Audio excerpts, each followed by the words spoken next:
We're back. It is the Tuesday edition of Getting Piped on the Pipeline and the Random Kristian Show. That's it. That's me. I'm Kristian, and I randomly come on the air every Tuesdays and Thursdays around 2:30-ish Central Time on Facebook Live, Twitter, YouTube Live, LinkedIn, pretty much anybody who will let me broadcast myself on their airways. Plus, we've got the actual podcast on Anchor FM and Spotify, Google Cast, Apple Podcasts, Bullhorn, Overcast, everything Castaway, and welcoming our good friends from around the world. Let's see, what do we got? Albania. You live on the Adriatic, yeah. And then Germany, Russia, Jamaica. Of course, we are still number one in Ireland, so love you, Ireland. And drink one for me, my friends. And I'm just going to adjust my camera here a wee bit. Not that I'm much to look at, but, you know, it is my show, so I need to be seen, I guess. I don't know. Anyway, I'm the voice behind the mic. And the other voice we got behind the mic here is our good friend and representing the West Coast, Matthew. Matthew, how are you, my man? I'm good.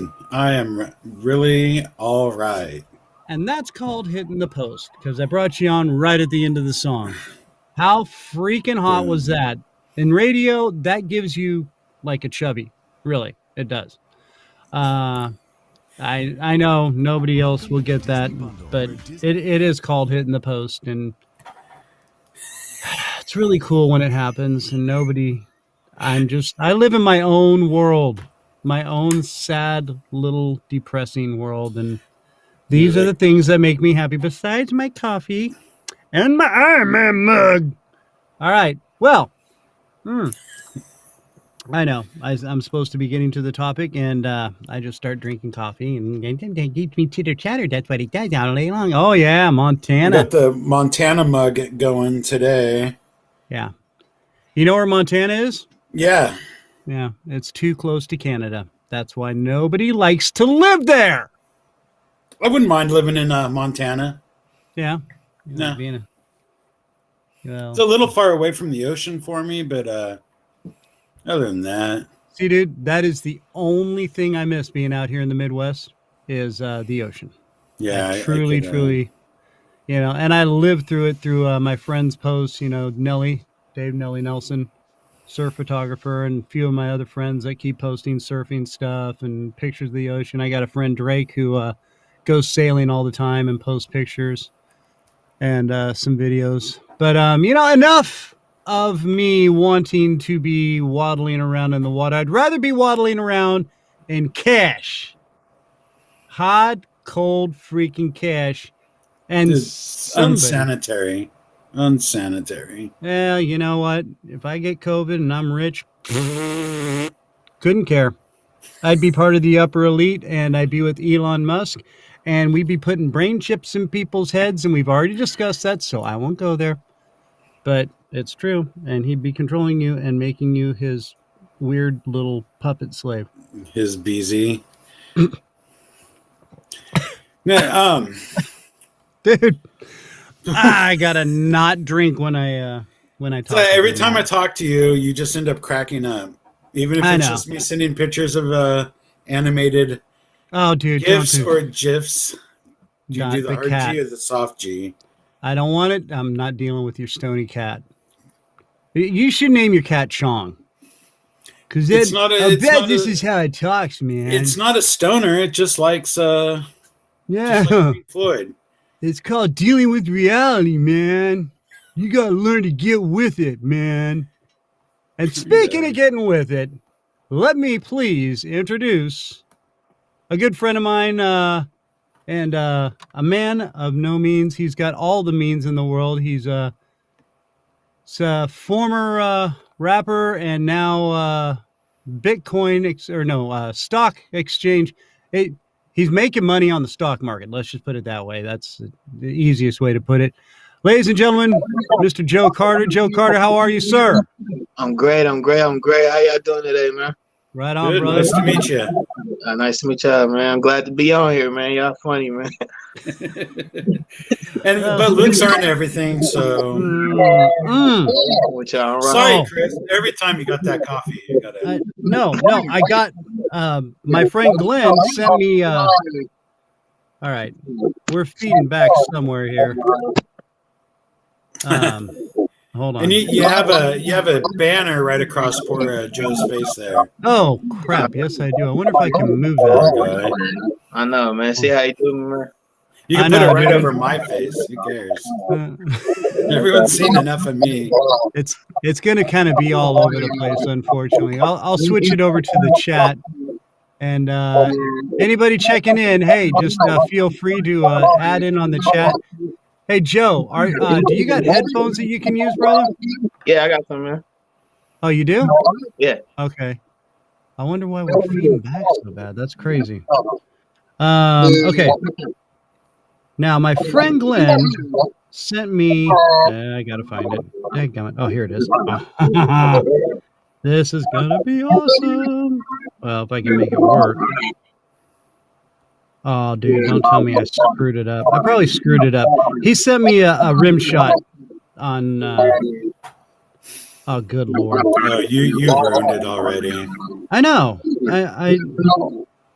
Dude, I so screwed it up. I swear it's. Oh, here. Okay. No, play you. Oh, I'm just going to keep that ready at the hand here. And, okay, well, no, play. Hey-o. All right. Well, there we go. So anyway, so Joe here has been working. We talked a little bit about this earlier today. Joe, you've been dealing with. Somehow it's feeding back, Paul, and I don't know. Paul's giving us crap now. That's awesome. You can ignore him. He's family. Family, but one of our number one fans. Shout out.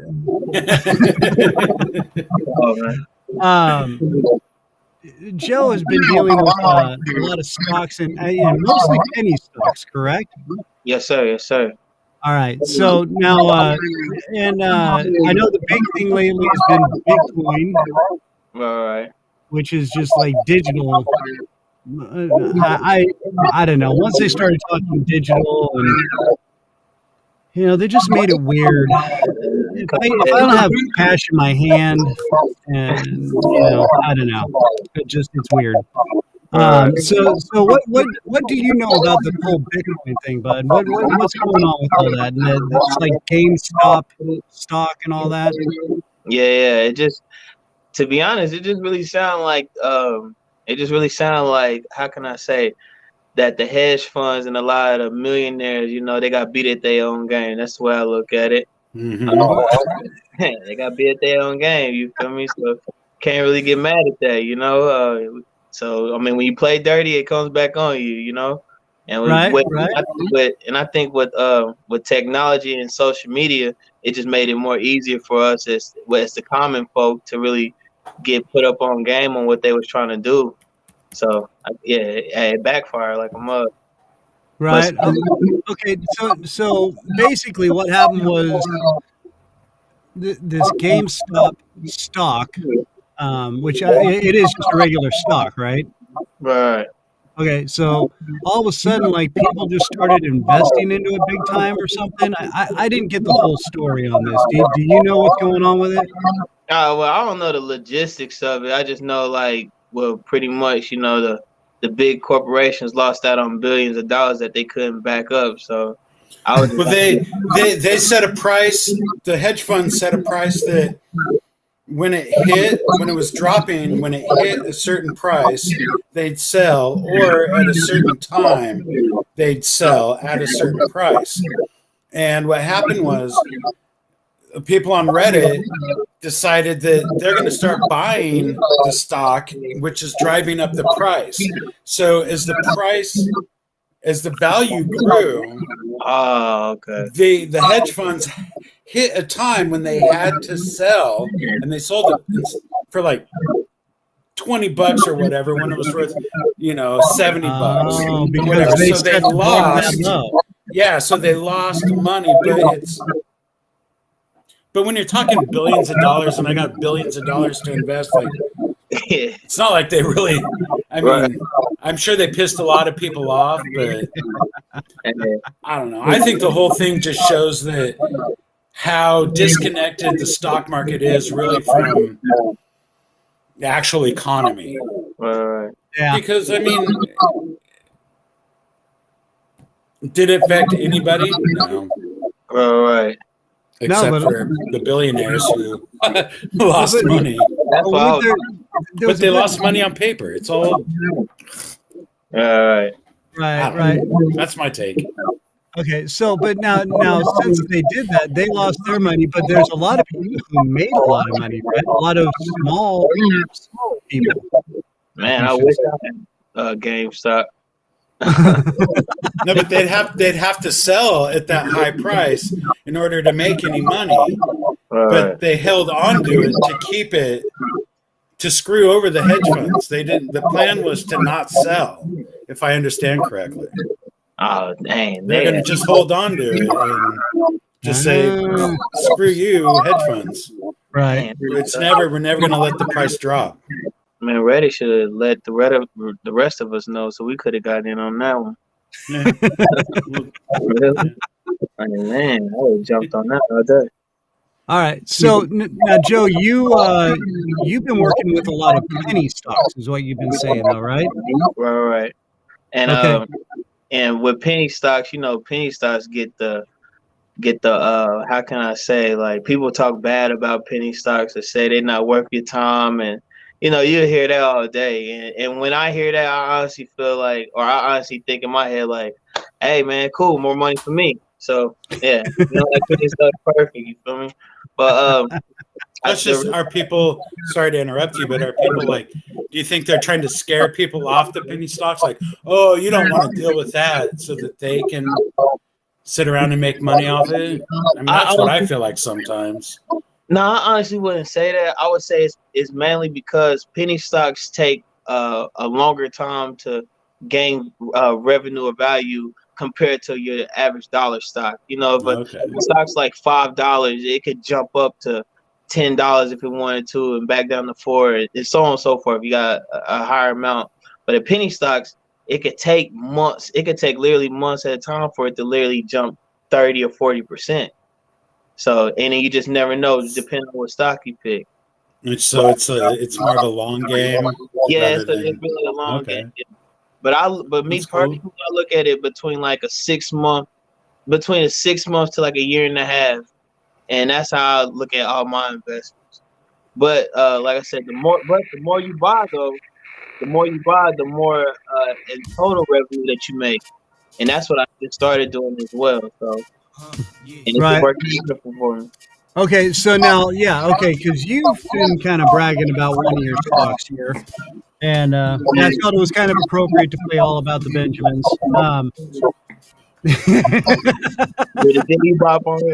Dude, it's a cool beat, you gotta admit.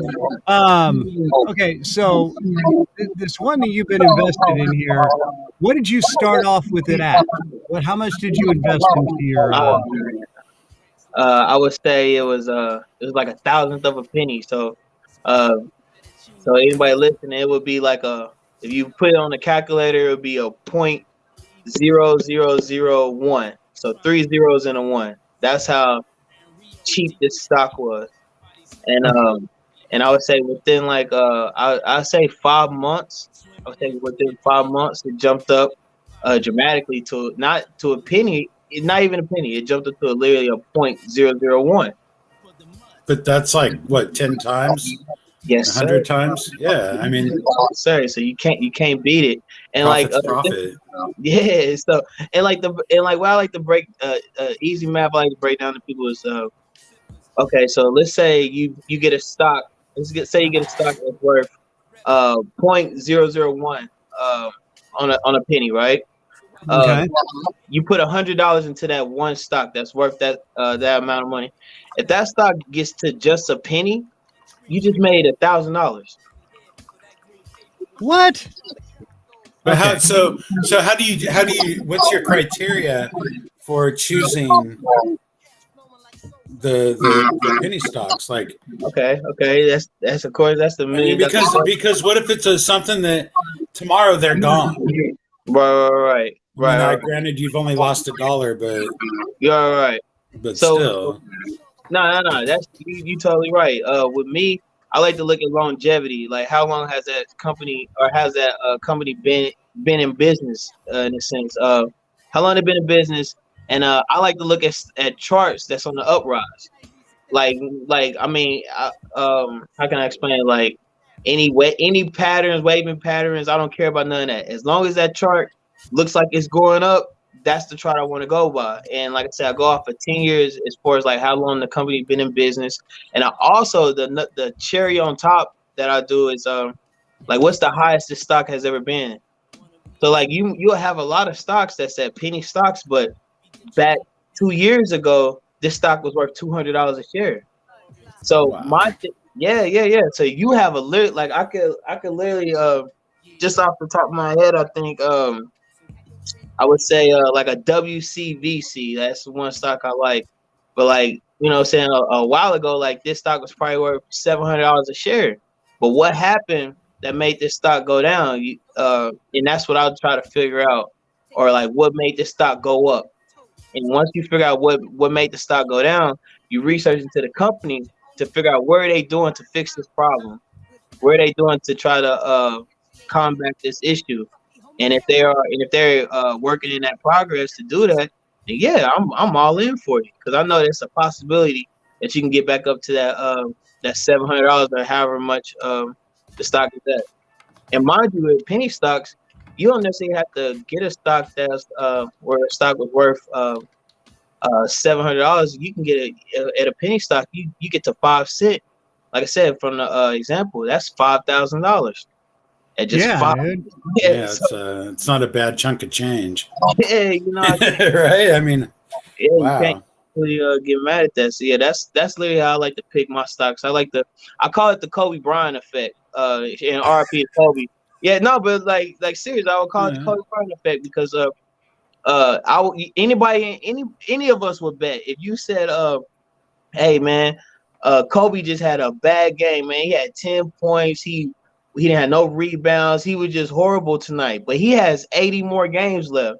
So are you mean to tell me, would you bet right now $100 that, hey, I guarantee like out of these 80 games, Kobe's gonna go give us a double-double, a triple-double, like, you know what I'm saying? Like he's gonna hit you for 30, 50 if he wants to. So you will bet that $100 between now and the rest of these 80 games that Kobe's gonna hit that 80 or that 30-point game. And that's how I look at my stocks. I look at it like that. Like if back in 2018, this stock was $1,200 or like I said, $700. Okay, what are we doing to get back to that? Why are we at this penny level? What caused us to get here? Now what are we doing to get back to that 700 or that 1,200? And a lot of penny stocks, a vast majority of them used to be hundreds of thousands of dollars a share. So yeah, man, it's real deep. So once you figure out why this stock dropped and you figure out if the company's trying to fix that problem, that's when I say, yeah, that's a good stock to invest in.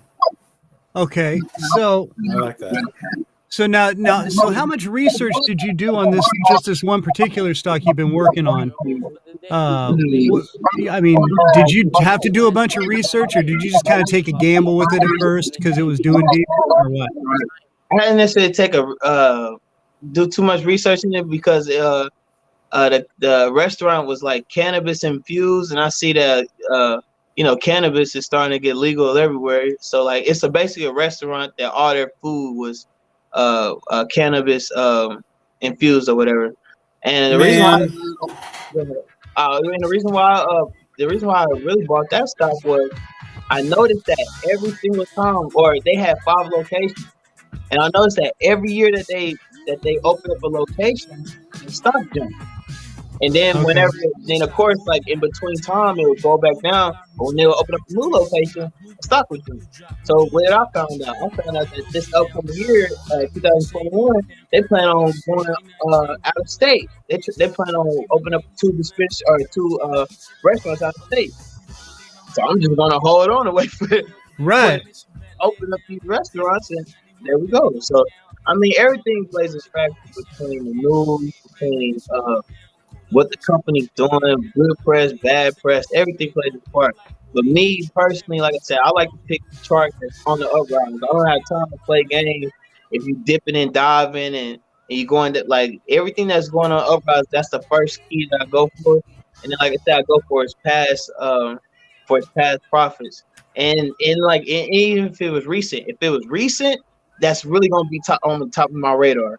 For instance, it's 2021. And literally just 2 months ago, this stock was at $3, but now it's at under a penny. Okay, I could work with this stock. Like this just happened, like with COVID and everything. Like it could be a lot of factors that could have played into that. So yeah, I want to jump on that because like there's a possibility that we go back, but that goes back to your research as well, though. Okay, and so now this is my next question. Okay, so. You did some mild digging on this. I mean, you just had a good inclination because you saw it was something that is trending right now. Now, when do you decide, I'm leveled out, I'm going to cut out for a while? I mean, is that something you can do, or do you have to stay in it for a long haul? I personally stay in it until I feel like it gets to a profit that I want to cash out at. And and the penny stocks that I personally go for and I choose, it's literally no other way for them to go but up. Like that's the way I look at it. And of course it can go down, but the way I look at it is like there's no other way for you to go up. Like if I had to wait 2 months for $100 to turn to $1,200, I feel like anybody would do that. Sit $100 to the side for 2 months just for it hit for 12. I'd do that any day. And that's basically kind of the format that I've been going off. Like I'll buy like 13, 14 different stocks. But then I'm not saying like it'll take 6 months for all of them, because like even right now on my profile, like yesterday I made 2,500. Today I made 5,000. 2,500 yesterday.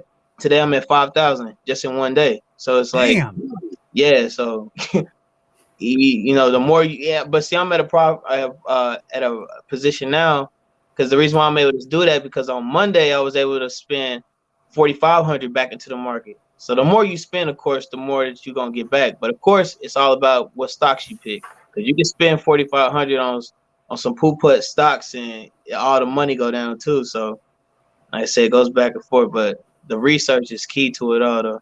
Right. Okay, so now, how much schooling did you do to get all this, Joe? I mean, was this some stuff that you've been studying in college, or what's going on? Man, I'm gonna be honest, man. It's a funny story. I was really self-taught, but I learned from one of my professors in college. It was business law. I'll never forget. Our teacher was a millionaire. Like, he was a millionaire. He literally was just a professor. Like, he did it because it was just a passion of his, and like it was just one of those like, hey, offer to the sunset jobs for him. Like he just enjoyed doing it.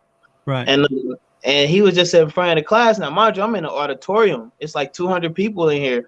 And he's in the front of the class, and he was just saying like, yeah, man, me and my wife, we jumped into the stock market when we was young, and we started off with $500, and I've been going on ever since then. And he was worth like $7.5 million, and he was our professor.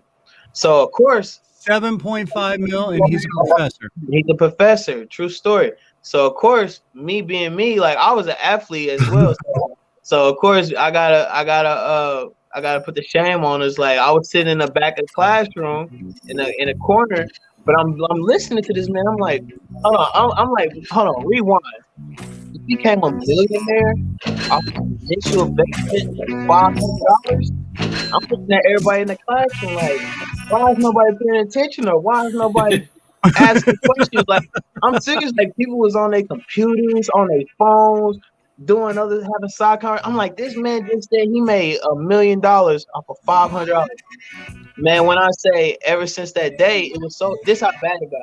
I was scheduled one-on-ones with him, for like lectures or for like feedback on the lectures and stuff. But of course, I didn't care about the lectures. I was coming in to ask questions about stock. Right. So, that's what I'd be doing. Man, so like the first couple of times, like he was like, "Yeah, I'm glad you're interested in," and he would give me so much knowledge on it. And then after a while, I was kind of like, "All right, man, like, all right, like, we can't be talking about stocks, and you got to see in my class, man. Like, we got to switch." So, all right, man. If I get an A, you gotta like give me the full game. But yeah, man, I would literally go meet with him every day until like he got tired of me, literally. And once I learned it, it was a wrap. And I think what made me stick to it, my very first trade ever, it was a stock that was worth 5 cents. I put $500 into it. I left it in there for a week. I got so impatient. Like, it was my first trade. I was nervous. I had all the emotions. Put $500 into it. I lost. It wasn't even that much. It was like $40, $50, but I felt some type of way. So I said, no, forget it. I sold it, right? Yeah. So it was literally 2 years down the line, and I gave up on stock. Like, you know what, man, I just lost some money. Like, I literally just threw it in the back burner. Like, okay, maybe it's not for me. But then, like I said, like 2 years later, I go back and I'm like, saying like, all right, let me get back dibbling and dabbling or whatever. Go back on my platform or whatever, because it was at the time I was buying and selling through ING. So I go back on there, and this stock that was at 5 cents is now worth $28 a share. Oh, you're like, man. Yeah. So that's it's 20 times 28 here. Hey Siri, what's 20 times 28? Dude. Yeah. 20 times 28 is 560. 560. Hey Siri, what's 560 times 500? Just to make you feel bad. 560 times 500. You don't even want to know what you would have made in 2 years, dude. Oh, God. But that's a harsh lesson right there, though. Huh? It really is, man. It really is, man. Wow. It really is. So ever since then, I was like, yo, I'm sticking to it. And like, I even have some stocks now, man, where like I tell Chris all the time, like, man, I just sold this Monday. I just sold it Monday for $1,700. It's worth $4,000 right now. Yeah, like, trust me, I get that all the time. Like, that's my biggest one. But like, yeah, that was one that made me say, you know what? Okay, I was in the right field. I just need to stay in it. Yeah. Yeah. And like you said, it's a long game. Yeah. You gotta just learn to let it ride. Yeah. I would definitely say it's a long game, like for starters. But like, I would say the more money, I can honestly say, like, the more money you put in. When I say more money, like, a lot of people think like when you're dealing with the stock market, you're dealing with thousands of dollars. My girlfriend, actually, she started off, like, I got her profile started off with only $600, and she's at $1,200 right now. You know what I'm saying? And this is just within a 2-week span. Me personally, like I said earlier, I spent $4,500 last Monday. I'm at 13,000 right now. So it's like, you know what I'm saying? Like, the more you spend, the more you get. And right now, I'm just playing with profits. So who do you trade with now? Because I'm going to write this down. E-Trade. I use E-Trade, man. E-Trade? Yeah, okay. I use E-Trade. Okay. Well, and speaking of stocks and gambles and everything, I just want to say to my hopefully future sponsor, Chicken Poop, free range chicken poop, lip junk, not made with real chicken poop. Love you guys because you keep my lips soft and supple, and my wife really enjoys it, and I enjoy your product. So, which I just happened to get as a kind of a joke gift, but it's really good, and it smells like Fruity Pebbles or Fruit Loops. It's awesome. So, yeah. And so there you go. Now, okay, I want to go back to the school for a second here. When you were back in college, and you're talking about and now this guy, what was he a professor of? Business law. Business law. Okay. So, and okay, yeah, not super high grade. I mean, there's a lot of theory. There you go. Right on. Now, my question is, you said there was a lot of people just sitting around on their phones, doing other stuff on their computers. I mean, so they're just what? Trust me, I felt like I was in a room full of silver spoon kids. Like, I'm like, you probably were. Yeah, I'm like, man, did you not just hear what this man just said? Like, I want him to stop class right then and there, and so I could go talk to him. Like, that was mind-boggling to me. But see, dude, and this is one thing I think we talked about it a while back. My last season or last year, whatever, and brought up the fact about how kids have just become so complacent, and the school systems have become so complacent. If you don't even apply yourself, you're still going to skate, and you're going to get a C. I mean, you really have to nowadays, I think, be a complete a-hole to fail out of school anymore. It's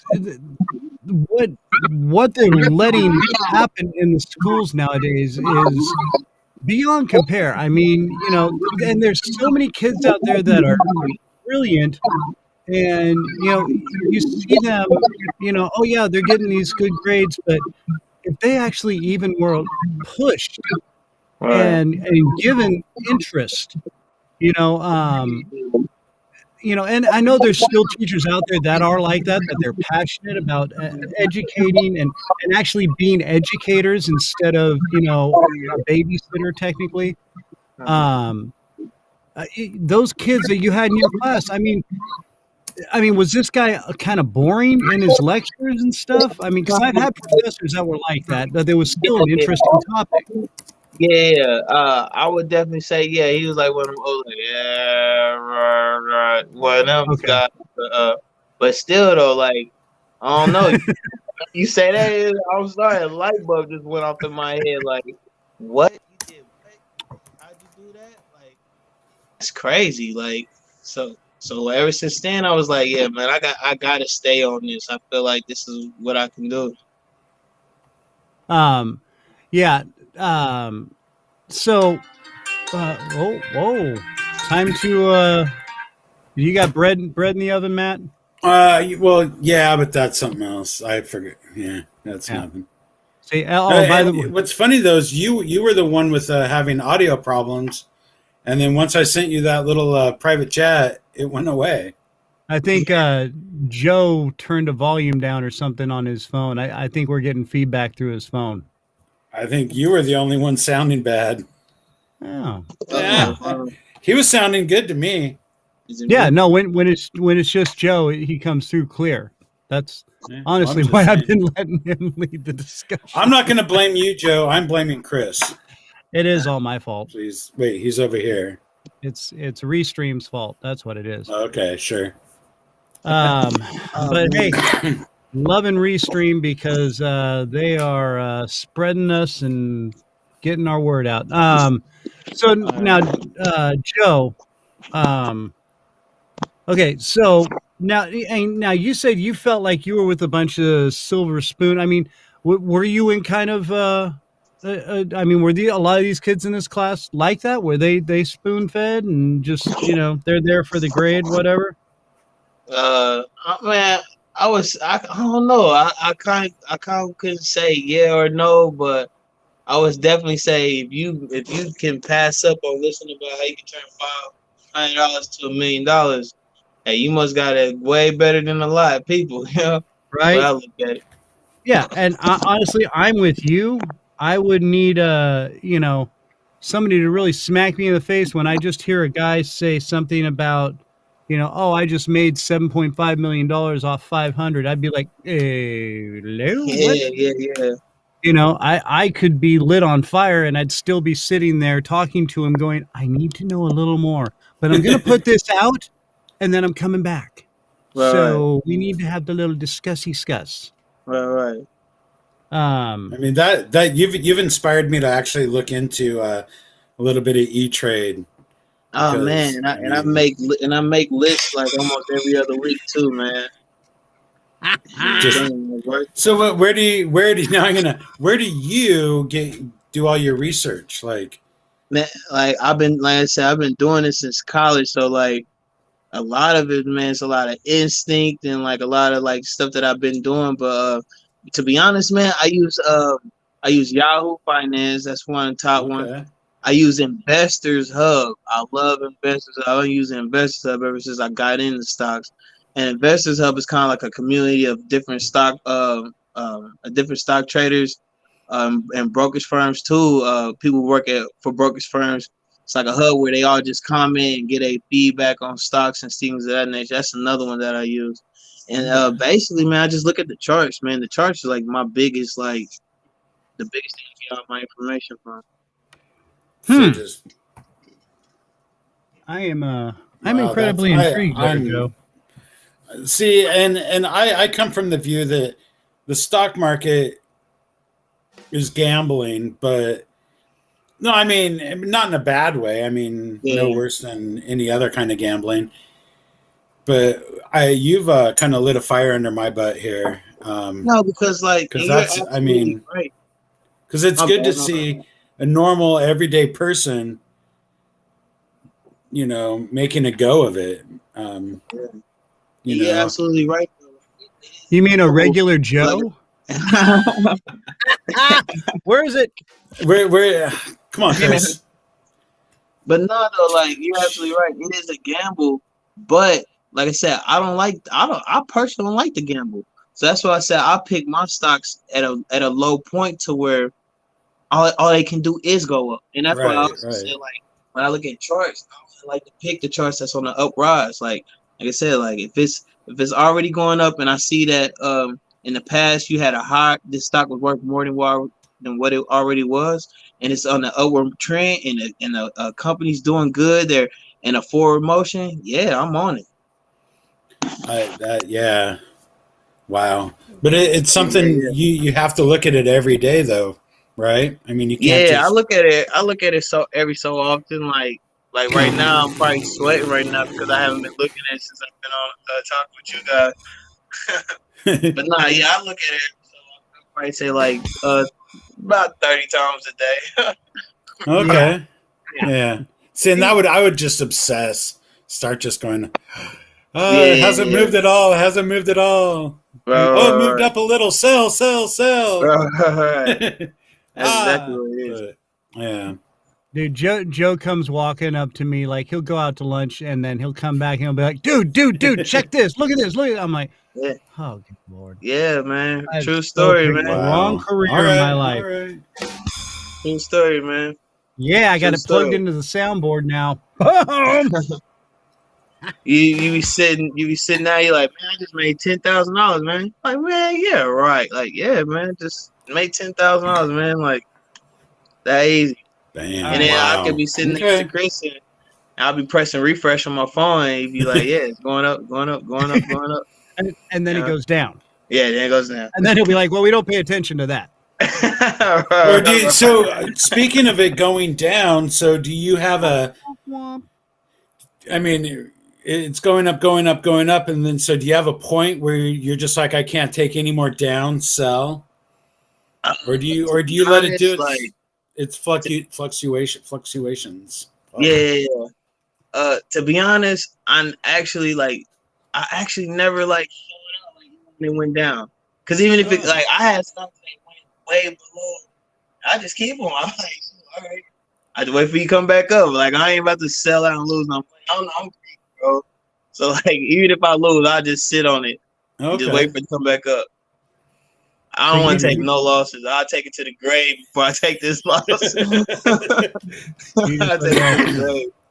So you're going to be one of these people when you die, you've got a trunk full of penny stocks that are worth nothing, but they might be someday, and your ancestors, your next of kin can.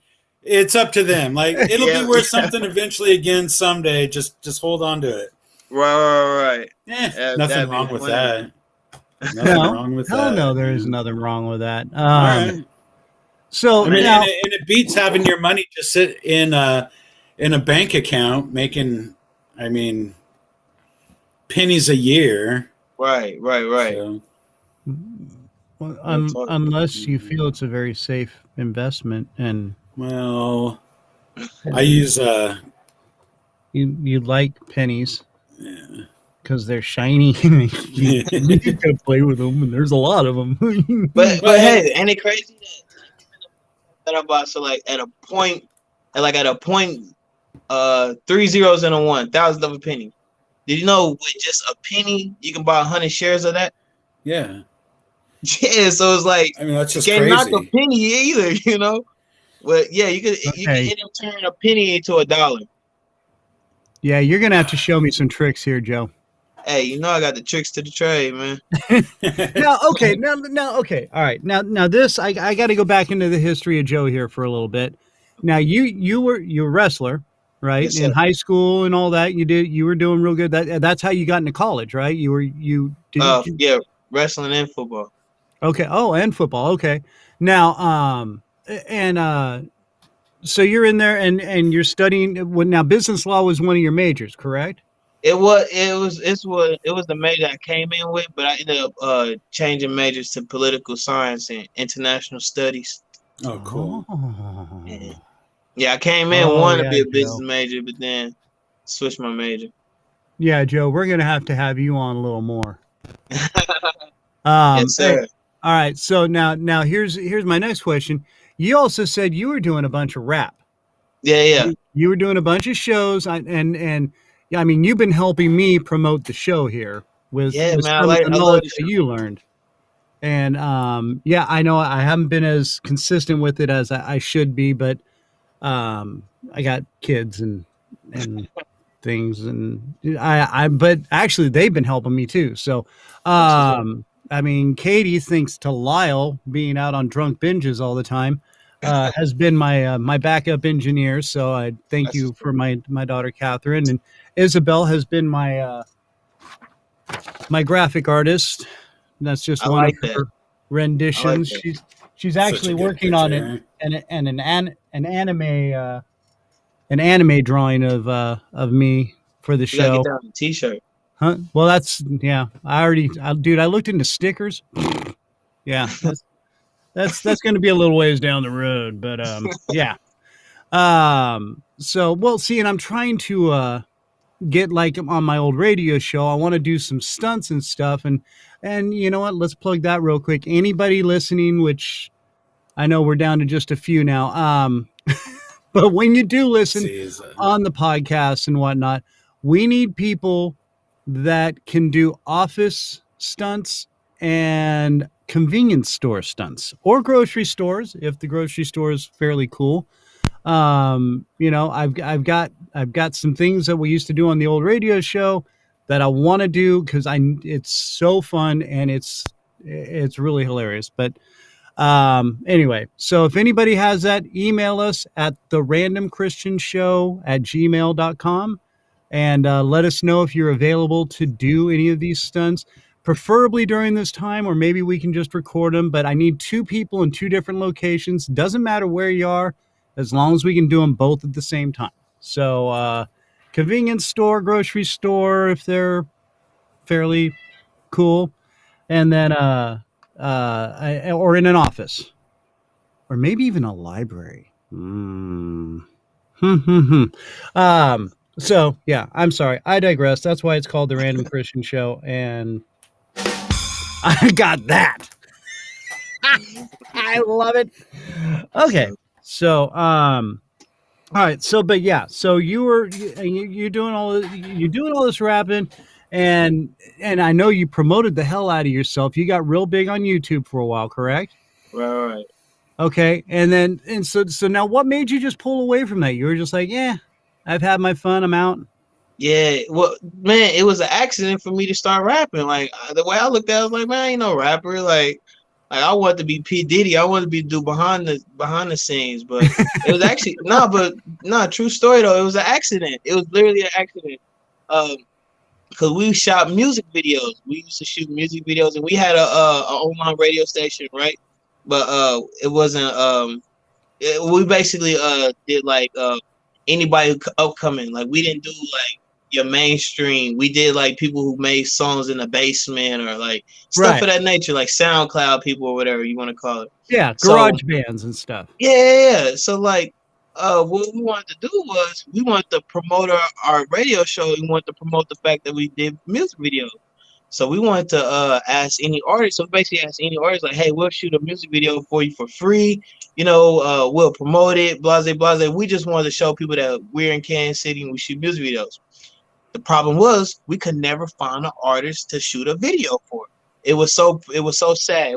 We'll go to a lot of these rappers and be like, "Hey, man, what any of your songs? We'll shoot a free music video to it." They're like, "You'll shoot a free music video? Like, what's up with that?" And it was too many of that. And yeah, so he's like, "Bro, like, we can't find nobody." It was to the point, man. It was so bad, man. Like we was looking up people on SoundCloud, YouTube, just trying to find anybody who would let us to shoot a video to the music.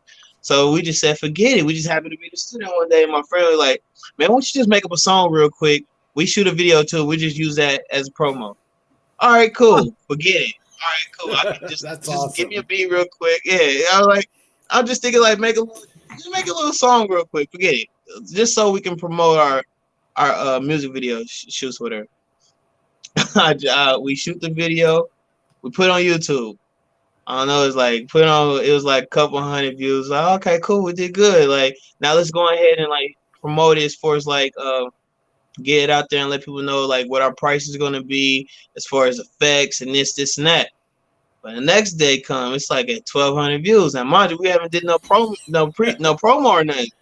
So we're like, oh shoot, like, all right, you know what I'm saying? We must have got a lot of shares. All right, cool. Like, that's nice. Day go by, another day, or a week or something, it goes up another 2,000. So I think like right now it's like 10,000, 7,000, if I remember correctly, Chris, one or two. But yeah, the very first video I ever made was my most viewed. Yeah. Wow. So, and you make money off that from YouTube, don't you? Well, not me personally. Like my partner who had the YouTube channel, or whatever, he probably does. But yeah, someone's making money off the views off that because it finally got enough views or something. Yeah, somebody. Well, I know the beat wasn't original, so that's probably why we never really cared about it. Yeah. So the beat was really probably a different story, but yeah, it was like a little mixtape beat type deal. Yeah. Throwaway fun thing. Yeah, it was crazy, man. So we just took that and we just ran with it. We was like, forget it. We'll just should start making music videos. And then those music videos turned to shows. And I'm like, oh shoot, like this is kind of cool. Like my actual awesome. No, really, like my engineer ended up being his name was Nick. He was an intern for Strange Music. So I'm like, man, like everything's falling in line, man. Like everything is like, this is crazy. And then just out of nowhere, it was just kind of like I start to see the shadiness of the whole like performing and stuff, and people want you to. I was like, you know what? I'm cool. I'm straight. I'll find a way somewhere else, but because I never wanted to be like the upfront rapper, you know. Like I said, I wanted to be P Diddy in the background. Dude, where I grew up, my friend. I have several friends who were musicians and had bands, and I was in a couple bands and whatnot. I always wanted to be, I play drums, and I love playing drums just because of the aggression release. And there's so much in drumming that I love, dude. Yeah, wanted chicks. No, drummers never get the chicks. We get the wasted chicks at the end that are throwing up and you're holding their hair back and you're like, you'll be okay because I gotta go meet my friends and I gotta take my set apart. No, drummers don't really get chicks unless you're like Neil Peart or Lars Ulrich or something, or Stuart Copeland from The Police, which I pulled this up because Okay, hold on. Hold on. I will. I'm going to get to this in a second. But yeah. So I started.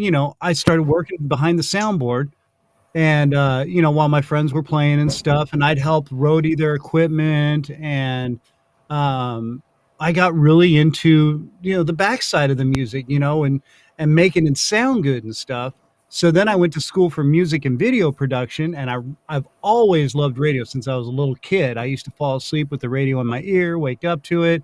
I loved the DJs, and just by accident, I knew somebody who knew somebody that worked at a college radio station, and they're like, "Hey, man, why don't you come join our college radio program?" And I'm like, "Oh, I don't got time to listen. It's one class a week." And and I was like, "Really?" And they're like, "Yeah, and you can do it at night, and then you get on air." And I'm like, "Wait, I can get on air?" And they're like, "Yeah, I think you'd be an excellent DJ." And I was like, "Okay, I'll check it out." And I go in, and I start doing the class, and I show up for the class half the time. But they're like, "Yeah, we need you on the air because you're somebody that needs to be on air." And I'm like, "Right on." They threw me on air, midnight to 6 a.m., jazz shift on the weekend. Okay. So we're listening to, all sorts of, different styles of jazz. Number one, I come in hammered. And I am like way too high energy for jazz, but I'm having fun with it. I don't care because I'm like, they're going to give me jazz. I'm still going to do what I want to do. And then they're like, "You know what? We think we should move you to a morning. Can you make your work schedule?" I'm like, "I'll do it." So I started off getting, I think it was Wednesday mornings from 6 a.m. to 10 a.m. And I was going up against major markets, my time slot. And I actually started getting ratings up against morning shows like Lamont and Tonelli on KSJO, so major market station. I was in the Bay Area.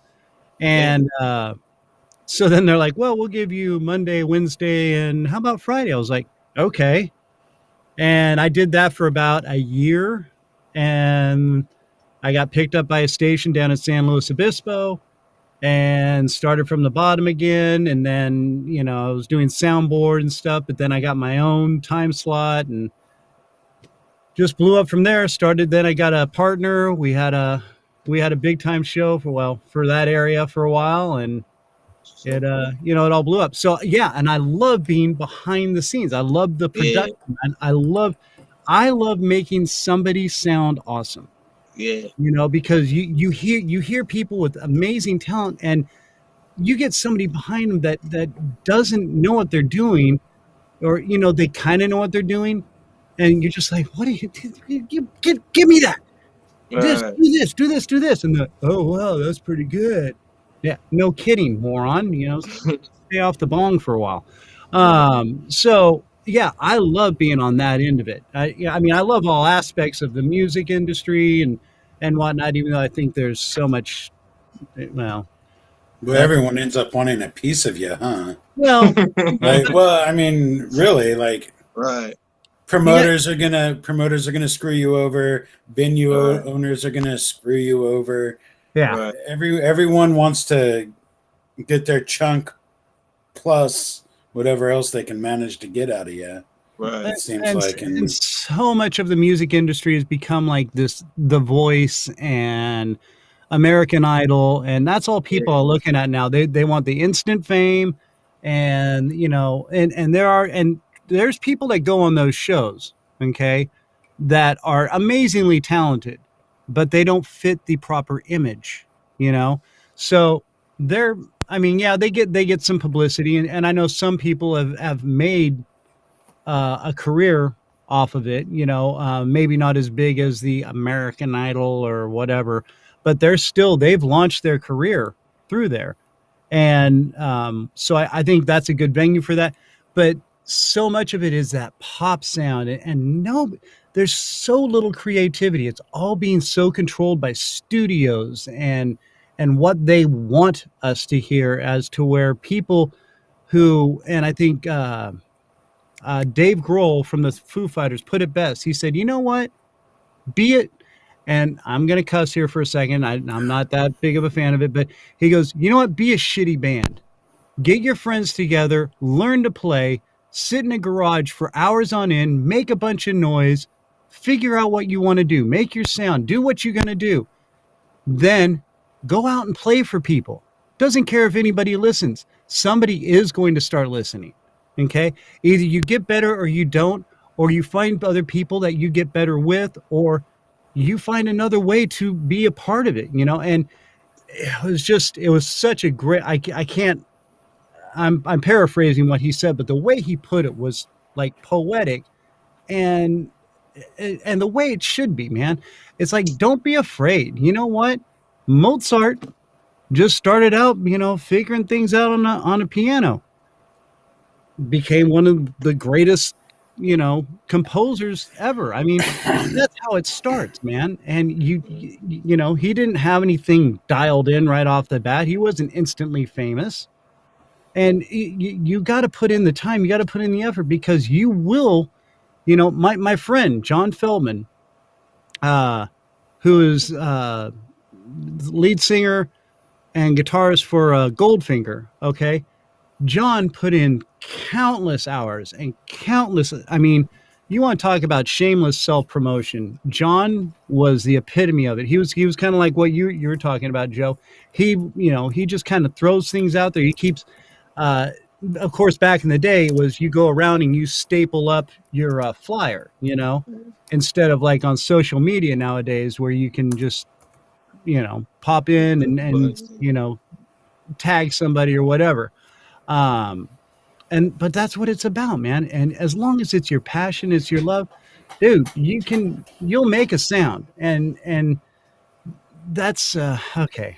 Do you ever talk to him?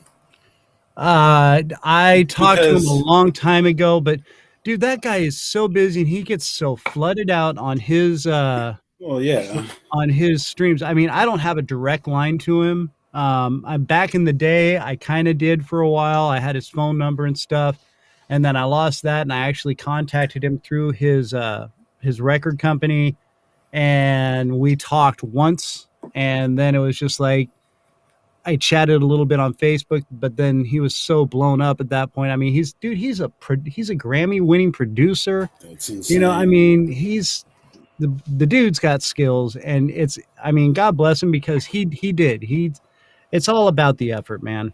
And they managed to, and the reason why I asked you is,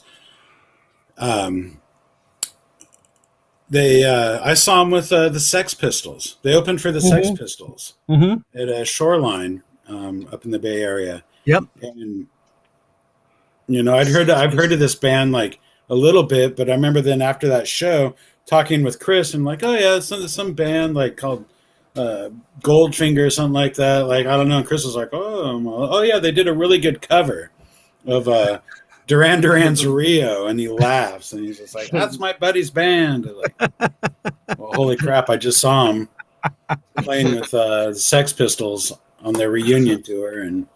And what's even funnier, I think that was after I'd been at Sly 96 FM, which is like a top 40 station that went alternative in San Luis Obispo. And Joe, you'll never get this. We had this big concert where we put a bunch of bands together, and we were doing it was a benefit kind of thing. And I talked to John, and John said he would be interested if we could get them in. And so I went to my production manager and the station manager. I said, hey, my buddy's in this band called Goldfinger. They're an alternative sound, kind of ska, kind of punk and stuff. And they're like, oh no, we don't want that. We don't want that at all.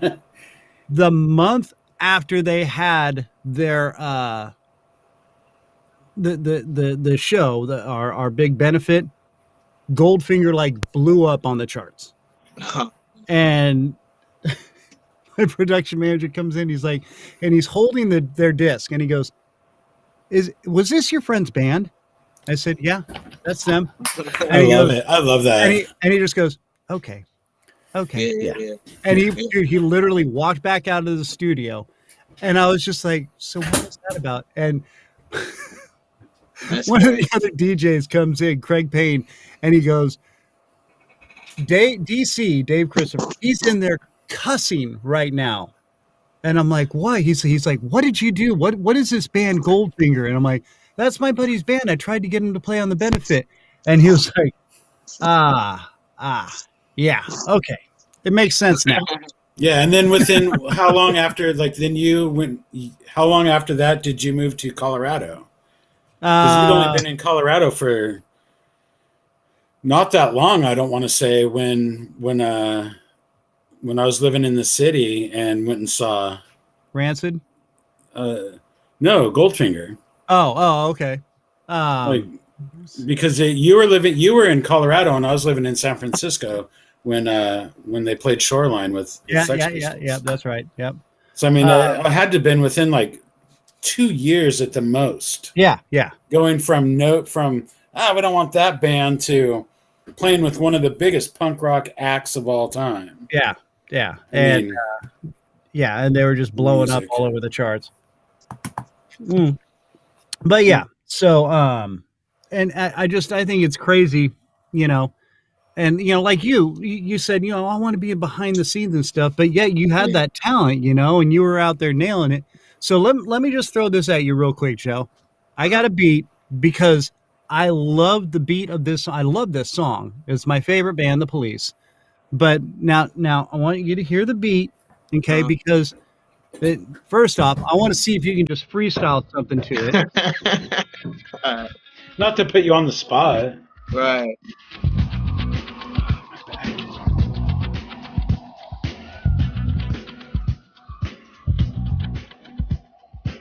Hey.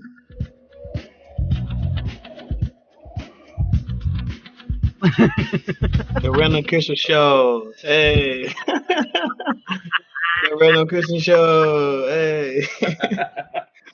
But now, okay. Put him on the spot, man. I know. I like just hearing the beat for the first time, I know it's not that easy. But now, okay, listen to that beat. Now imagine Sugar Hill Gang, White Lines. Mashing it into it. White Lines. Yeah, okay.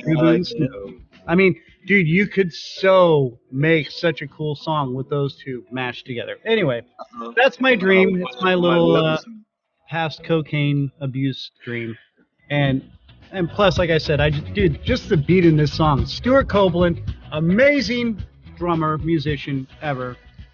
And this is his song. I mean, he wrote it, but the bass line. What was your dance move to this song, Chris? Huh?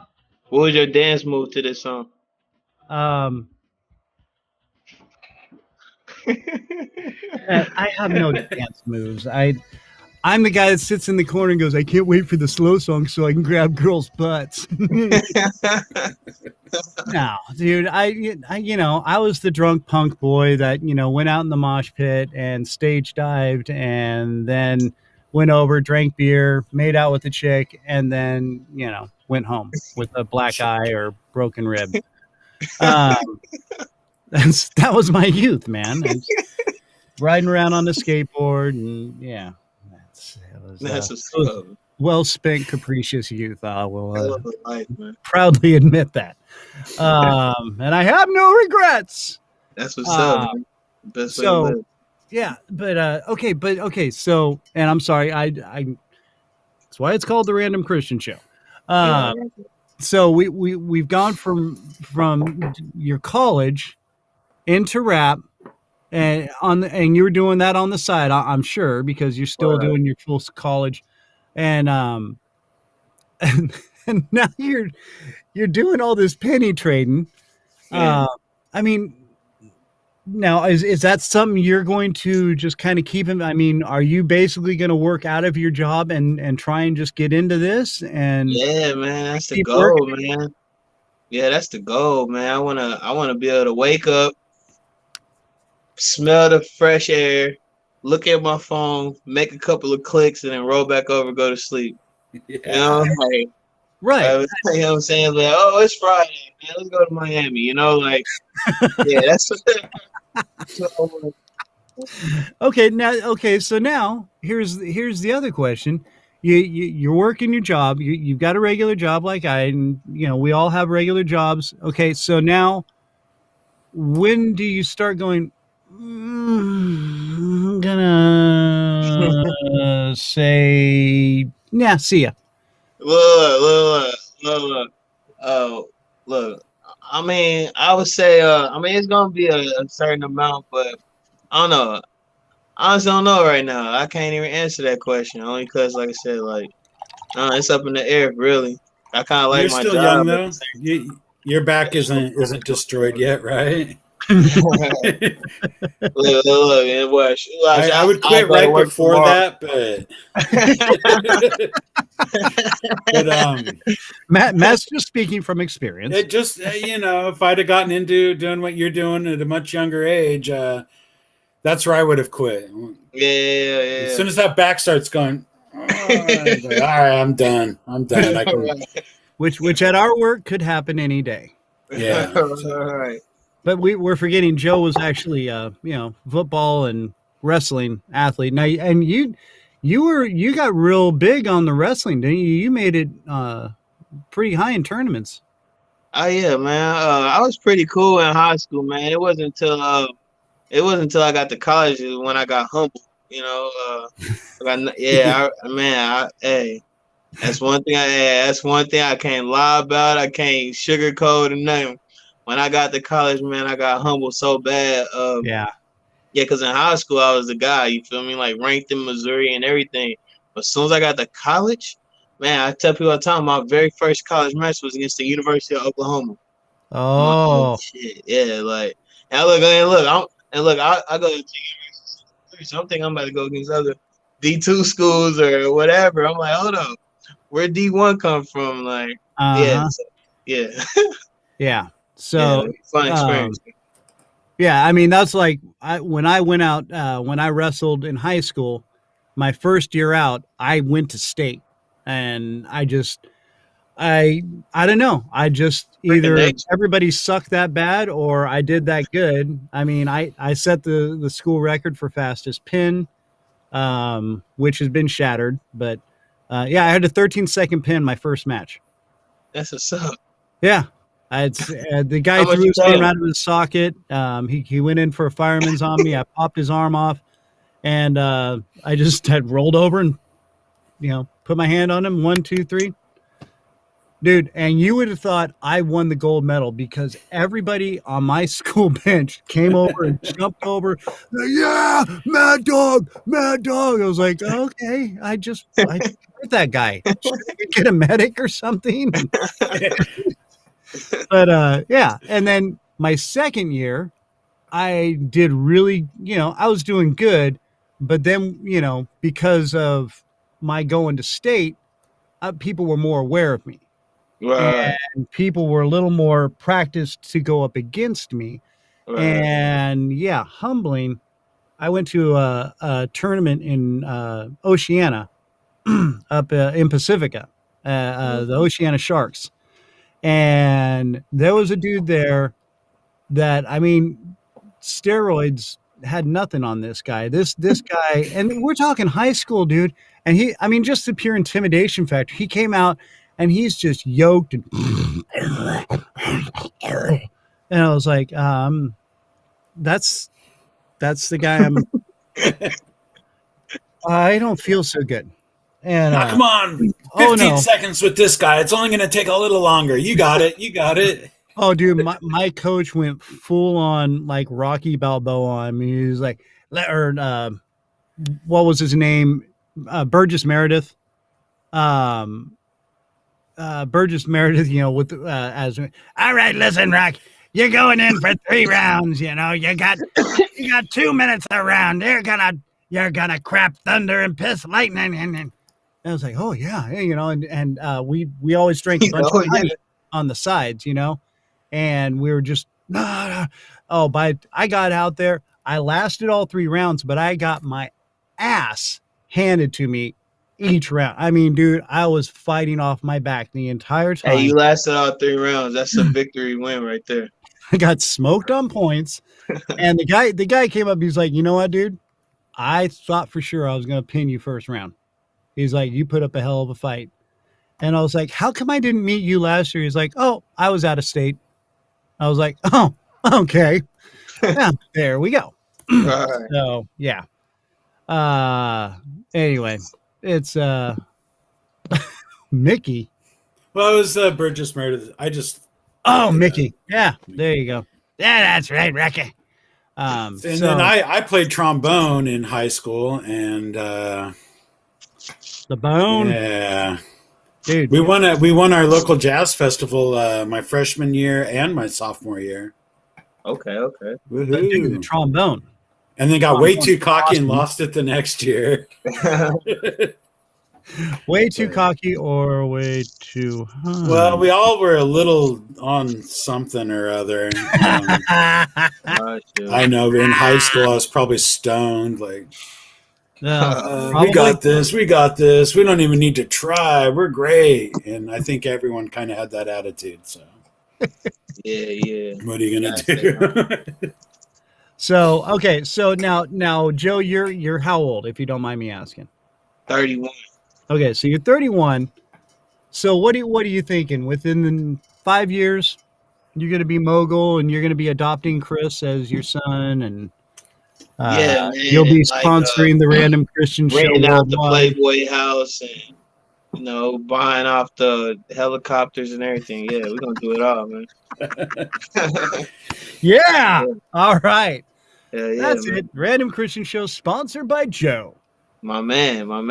Dude, I'm telling you, man, this is how we do it. And oh my gosh. Here, I'm sorry. I love this song. So I'm putting it back on, and we're all gonna listen to it because that's what I get to do, because it's my show.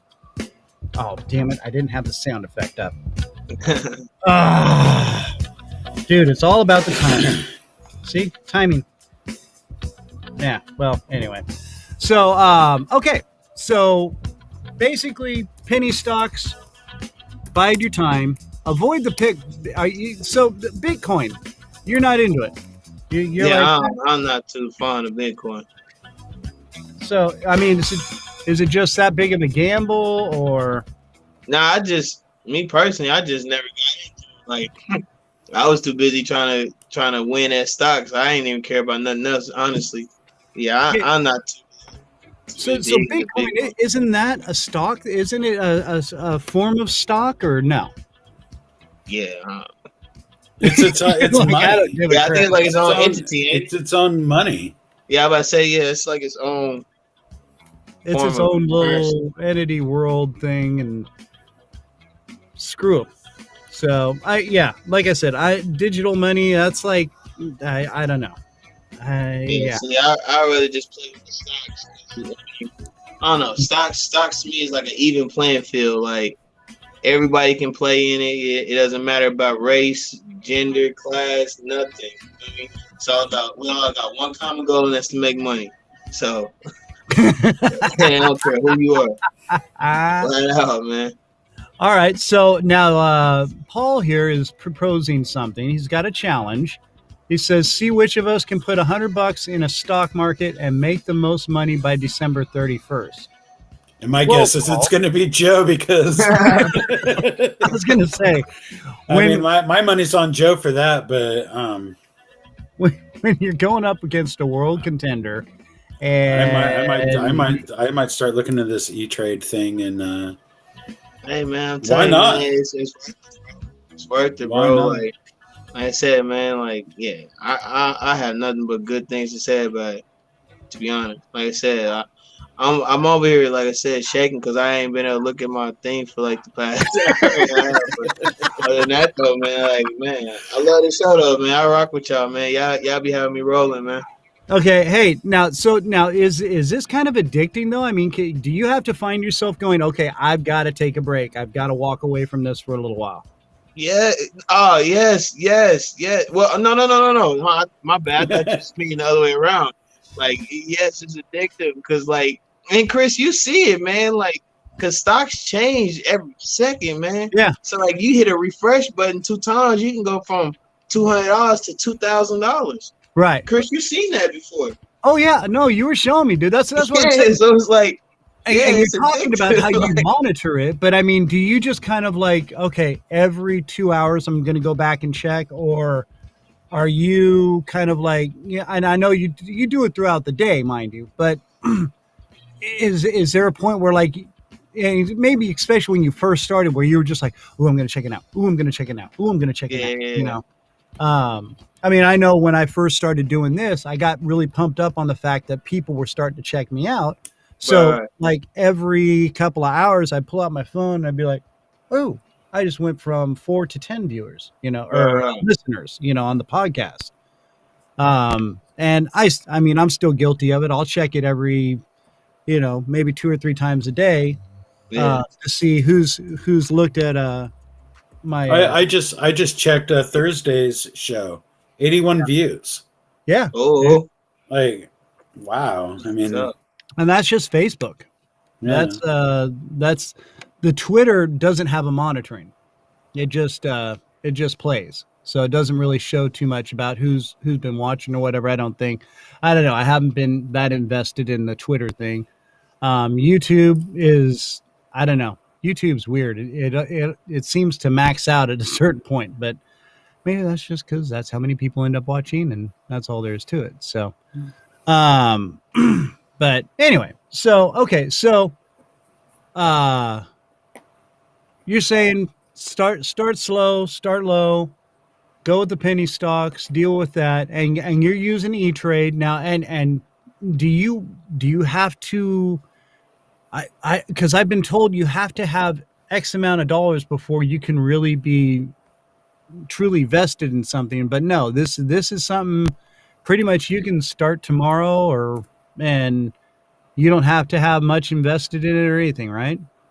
Yeah, man. Like I said, man, I started off like I got stocks on my portfolio right now from back in 2009, where I paid $3 for a stock, like.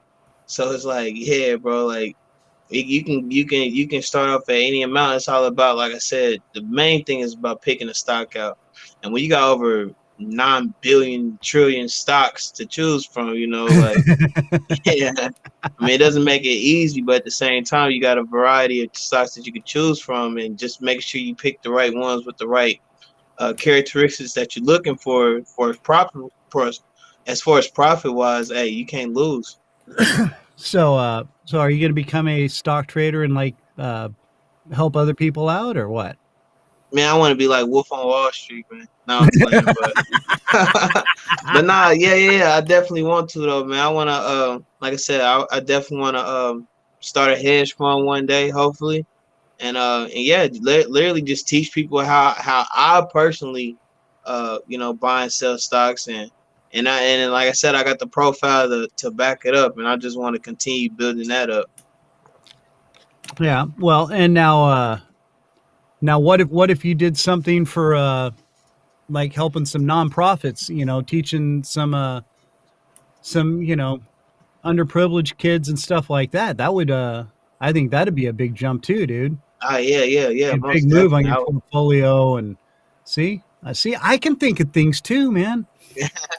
Well, and I wanted to ask you, Joe, if there's, when you're looking for stocks, do you also look at the ethical side, like what is this company doing, and do I agree with it, or is it purely just it's purely all about money? I don't know, man. It's sad, ain't it, bro? Yeah, man. Like, well, I mean, but as long as you know going in, like what you're comfortable with, who cares? Yeah. I mean, honestly, to be honest, man, a lot of times I don't really like look at too deep into the company, but like, nah, you're right, bro. Like, I mean, I said a lot to people, like, man, I don't really care what it is, as long as it's making me some money. You feel me? Like I was giving an example to one of my friends. I invested into a stock company.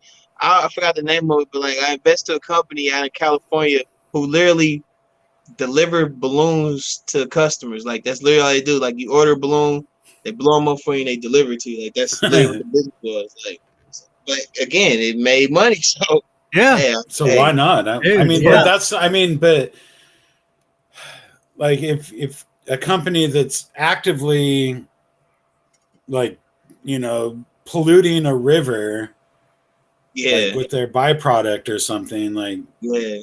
See, man, that'd be some stuff like it had to be on like the world news for me to see it. But, like, of course, if I'm researching the company, the company's not going to put that out like, hey, we dumped all of our waste in the sea. Like, yeah, they're not going to say that. But yeah, don't get me wrong though. Like, yeah, if I see something foul or something about a company, yeah, of course I wouldn't want to put my money into it. So it's responsible what you're doing.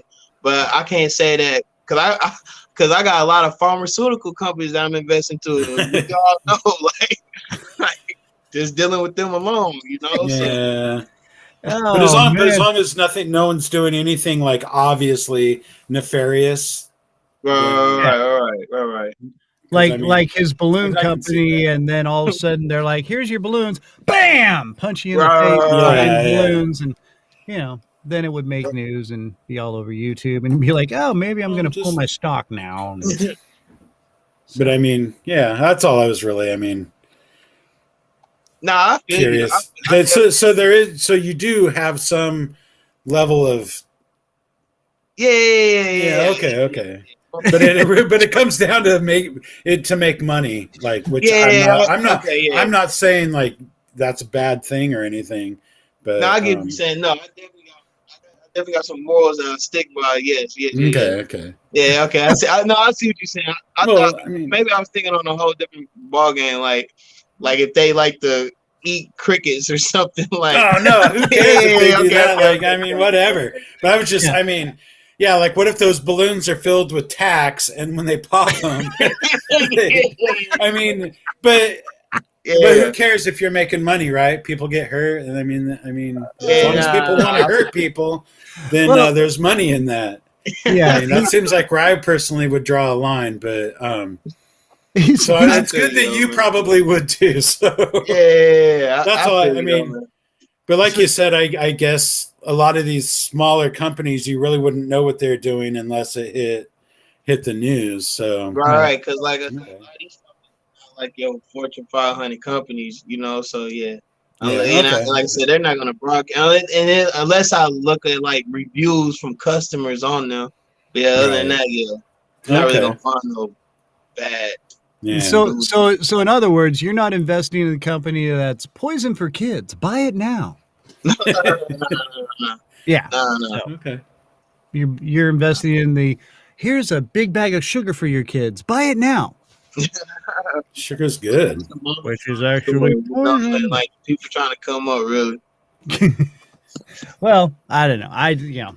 Like I said, and honestly, so many companies nowadays, some way or another, not truly out there to save the world, except for a few. But even then, I mean, you look at Tesla, okay, started out with a great idea, and now he's, that guy, brain chips, and which we brought up earlier, like they make these little solar panels that are roof tiles. Which is I remember that show. Yeah. Brilliant idea. I love it, and I'm 100% behind that. But then it's Tesla, and you're like, right. But on the other hand, like talking about an ethics thing, like if I could get my house covered in them and I have a couple batteries stored, I might do it. Yeah, despite the fact, I remember that. I remember that argument because like, how the heck can Tesla have it, but I gotta get charged to get on my house. So like, it's cool for this car, but my house is gonna be a problem. Right. Backing all this extra stuff. Yeah. I'm with you. The rest of us are just stuck with gas generators when the power goes out. So we don't even have that, and we probably should. I've got a Coleman stove and propane tank. I'll be fine. I can cook, and we have candles, right? Right. Yeah, nailed it. Just gonna have to cook everything in the fridge really fast, and then eat it really fast. So hand it out to the neighbors, sell it to them. But sell it to them. There you go. Yeah, but man, but if I had and those then solar Joe can panels invest in you and some batteries, is to hold my own charge and not be reliant on PG&E. And out here, they shut down the power because high wind situations. No, they're just dicks. They're going to start a forest fire. So they have to. Anyway, I don't want whatever. That's getting a little off topic, and my back's hurting and I'm getting fidgety. Welcome to our show. Yeah, that one stayed out. All right, so I think there we go. When the world's running down, you make the best of what's going down. So there we go. And so is the title aptly named. And and again, it's The Police. It's one of my favorite albums. And so we're just going to listen to it because it's my show. And I have control of the music. So. Yeah, I went the wrong way. Wait. I'm still going the wrong way. Wait a minute. It's all backwards. Damn it. It's backwards. Yeah, it's backwards. Yeah. Right. I point to my right, but he's on my left. Yeah. That's right. Well. I like to keep him guessing. Where you at? All right. So, well, guys, this has been awesome. Joe, so much awesome information, dude. Man, I appreciate you so much. Dude, hey, I want to invite you back sometime, bro. Yeah, man. I would love to have you back on the show. Just great information. And dude, you just got a great attitude, Joe, honestly. One of the guys I work with that I just love working with because you always do. You do. You have a great attitude. Truly appreciate you, brother. Appreciate you, man. So anyway, yes, please come back and be on the show and talk more random crap with us about all sorts of stuff. Would love to have you back on. You willing to do it? Heck yeah. Oh yeah, and before I leave, Scar was a hero.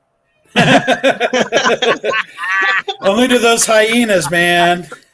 Only to the hyenas. Scar was a hero. No, I'm gonna have to actually watch that movie so that I can agree or disagree with you. Scar was the hero. But I'll just look at it like that point of view that Scar's the hero of the movie, right? Yeah. And they did him dirty, from what I understand. They typecast it all wrong, man. Well, that's like Disney.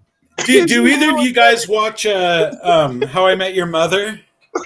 I have. Anyone ever watch that? How I Met Your Mother?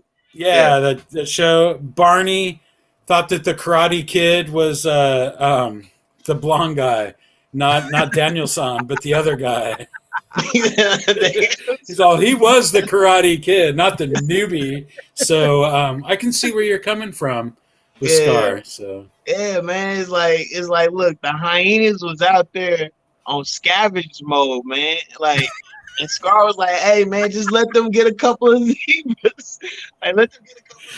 Let them get a giraffe, man. Let them get an elephant, man. Like, give them something, man. Like, come on." Like, no, man.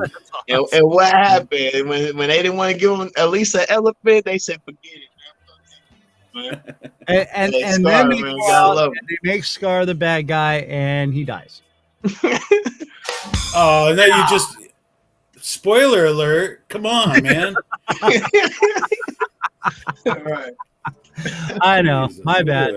Sorry for those of you who haven't seen the movie that's been around for 20 years and Broadway show and on every freaking. Well, we in a new generation though too. Yeah, well, you know what? Suck it up, buttercups. All right, so let's just wrap on that, and here we go. This is the song I was looking for. When the World is Running Down. That was Driven to Tears. Now this is When the World is Running Down. and you make the best of what's still around. That's right. And this song is this last year has been my my theme song. Yes, just this last year, but this is just absolutely yes. It's very fitting for our COVID times. So, Joe, yeah, anytime you come back on, brother, please. Appreciate y'all, man. All right. So, Joe, I want to thank you, and I'm going to say goodbye to you. We'll fade everybody out here. So, see you later, brother. Joe. Thank you so much. All right, Joe. Good talking to you. We'll see you. And Matt, I want to thank you, my good man. You've been awesome, and appreciate you being here every time, dude. You are the man, and you are the McMahon to my Johnny. And I won't be here Thursday. True. So you're gonna have to find another sidekick. I know. Get Joe to do it. And I don't know, Brian, I guess, is just swamped, dude. He's just busy boy, which is good. God bless him, because he needs, got to keep him rolling, keep that money coming. So you got hungry mouths to feed. So anyway, yeah, USA Combi VW on Facebook. If you guys need any Volkswagen, air-cooled Volkswagen or Toyota Land Cruiser stuff, he's got it. And he can get you a hell of a deal on any of those. So check out the site. Maddie's Photos on Instagram, at Maddie's Photos. Matt, Mattes Photos. Yeah. And then there's my portfolio page. Oh. It's all backwards and whatnot. There. But yes. As it slowly drifts away. Yeah. And again, if you can, like us, follow us, subscribe to us here at the Random Kristian Show. Still looking for people for games, so shoot me an email at therandomkristianshow@gmail.com. Maddie, have a beautiful day, and make sure to have some fun this week, and we will talk to you hopefully next week, sir. Yeah, I should be available next Tuesday. Cool. All right, brother. Sure. We'll keep in touch. I'll talk to you before then. I'm sure we will. And we will not be doing cat gifs or whatever they are, memes or GIFs. Yeah, GIFs. Yeah. Stickers. Yeah, they're that's my Facebook Messenger stickers, and that cat is funny, and it's funny, and he rides a scooter.